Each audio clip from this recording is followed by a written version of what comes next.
Hello friends, तो आज हम पढ़ने जा रहे हैं भाषा, लिपि और व्याकरण के बारे में, जो कि आज का हमारा टॉपिक है। तो आज हम जानेंगे भाषा क्या होती है, लिपि क्या होती है और व्याकरण क्या होती है। इसे हम समझेंगे उदाहरण के साथ। तो आइए देखते हैं क्या होती है भाषा। चलिए तो देखते हैं भाषा क्या होती है।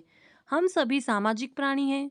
हमें अपनी ज़रूरतों को पूरा करने के लिए अपने भावों और विचारों को प्रकट करने की क्या होती है, ज़रूरत होती है। इसके लिए हम सभी बोलकर और लिखकर अपने भावों को दूसरों तक पहुंचाते हैं और सुनकर और पढ़कर दूसरों के भावों को क्या करते हैं, जानते और समझते हैं। हाँ, तो मनुष्य क्या करता है, अपनी ज़रूरतों को पूरा करने के लिए क्या करता है, अपने भावों और विचारों को प्रकट करता है ताकि उसकी ज़रूरतें पूरी हो सके। तो वो किसी भी प्रकार से कर सकता है, या तो वो बोलकर किसी भी चीज़ को मांगेगा या फिर लिखकर मांगेगा। इस प्रकार इसे हम क्या कहते हैं, भाषा कहते हैं। जैसे उदाहरण के लिए सुहानी लेख लिख रही है। सुहानी क्या कर रही है, लिख रही है। किसको, लेख को। सुमेधा कहानी पढ़कर सुना रही है। क्या करके सुना रही है, पढ़कर कहानी को सुना रही है।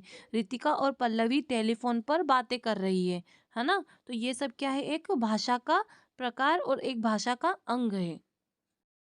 तो यहाँ पर क्या किया जा रहा है, भाषा का प्रयोग कैसे किया जा रहा है, बोलकर, लिखकर, पढ़कर और सुनकर किया जा रहा है। कभी कभी हम संकेत के द्वारा भी अपनी बात को कहते हैं, परंतु इसे भाषा का रूप नहीं माना जाता है। तो अब आती है भाषा के प्रकार की बात। तो भाषा के कितने प्रकार होते हैं? तो वैसे तो भाषा के 3 प्रकार होते हैं, मौखिक भाषा, लिखित भाषा और सांकेतिक भाषा। लेकिन मुख्य रूप से कितनी भाषाएं होती है? 2 भाषा होती है, मौखिक और लिखित। चलिए तो बात करते हैं मौखिक भाषा की। मौखिक भाषा क्या होती है? बोलकर अपने विचारों को दूसरों को बताना और दूसरों के विचारों को सुनकर समझने को मौखिक भाषा कहते हैं। जैसे कि बोलकर कहानी सुनाना, भाषण देना। इस प्रकार क्या होता है कि हम जो अपने विचार हैं वो दूसरों को कैसे प्रकट कर रहे हैं, बोलकर प्रकट कर रहे हैं। जैसे कि टीवी के माध्यम से हम न्यूज़ सुनते हैं, समाचार सुनते हैं, है ना, टेलीफोन पर हम बातें करते हैं। तो ये सब किसका प्रकार है, मौखिक भाषा का प्रकार है। ठीक है। तो मौखिक भाषा में क्या होता है, बोलना और सुनना, जो कि मौखिक भाषा के 2 रूप हैं। अब हम बात करते हैं दूसरी भाषा की, जो है लिखित भाषा। तो लिखित भाषा क्या होती है? लिखकर अपनी बात दूसरों तक पहुंचाने और पढ़कर दूसरों की बात समझने को लिखित भाषा कहते हैं। जैसे कि पुस्तक पढ़ना, समाचार पत्र पढ़ना, अध्यापक के द्वारा ब्लैक बोर्ड पर लिखकर अपनी बात कहना, पत्र लिखना और पढ़ना आदि। तो लिखित भाषा में हम क्या करते हैं, लिख के अपनी बात को किसी और तक पहुंचाते हैं। यानी कि हम लिखते हैं और सामने वाला उस चीज़ को क्या करता है, पढ़ता है। तो लिखकर और पढ़कर जो बात समझी जाती है उसे लिखित भाषा कहते हैं। जैसे कि हम पुस्तक पढ़ रहे हैं, तो हम क्या कर रहे हैं, पुस्तक है उसमें लिखा हुआ है, हम उसे क्या कर रहे हैं, पढ़ रहे हैं। तो ये किसका रूप हो गया, लिखित भाषा का। तो लिखित भाषा के 2 रूप कौन से हो गए, लिखना और पढ़ना। तो आइए अब हम समझते हैं सांकेतिक भाषा क्या होती है। सांकेतिक भाषा का अर्थ क्या है? संकेत या इशारों के द्वारा अपनी बात कहना और समझना सांकेतिक भाषा कहलाता है। परंतु इसे व्याकरण में क्या करा गया है, प्रमाणिक भाषा नहीं माना जाता है, क्योंकि संकेत के द्वारा जो बातें कही गई होती है वो बात पूरी तरीके से क्या नहीं होती है, स्पष्ट नहीं होती है। इसलिए हम इसे व्याकरण में प्रमाणिक नहीं मानते हैं। ठीक है। इस भाषा का प्रयोग क्या करा जाता है, बोलने में अक्षम व्यक्ति द्वारा अपनी बात कहने या यातायात नियंत्रण करने के लिए ट्रैफिक पुलिस के द्वारा किया जाता है। लाल बत्ती पर यातायात को नियंत्रित करते हुए यातायात पुलिस के पिक्चर में आपको शो कर रही हूँ। ये किसका रूप है, सांकेतिक भाषा का रूप है। अब हम कहाँ रहते हैं, भारत देश में। तो हमें पता होना चाहिए कि भारत देश में बोली जाने वाली भाषाएं क्या क्या है और कितनी प्रकार की है। तो भारत में अनेक भाषाएं बोली जाती है और पढ़ी और सुनी और लिखी भी जाती है, जो कि अनेक राज्यों में बोले जाने वाली कुछ भाषाएं हम यहाँ पर आपको शो कर रहे हैं। पंजाब में क्या बोलते हैं, पंजाबी। उत्तर प्रदेश में क्या बोलते हैं, हिंदी। पश्चिम बंगाल में क्या बोलते हैं, बंगाली। महाराष्ट्र में क्या बोलते हैं, मराठी। हरियाणा में हरियाणवी, गुजरात में गुजराती, तमिलनाडु में तमिल, जम्मू और कश्मीर में कश्मीरी।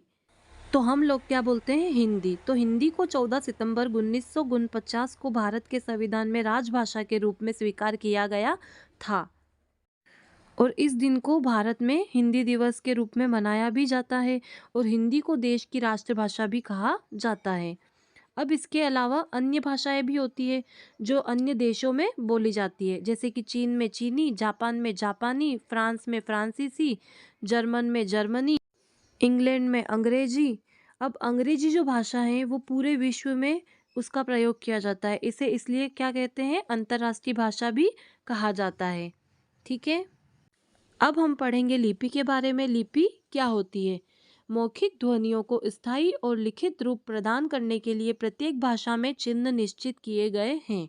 इन चिन्हों को लिपि कहते हैं।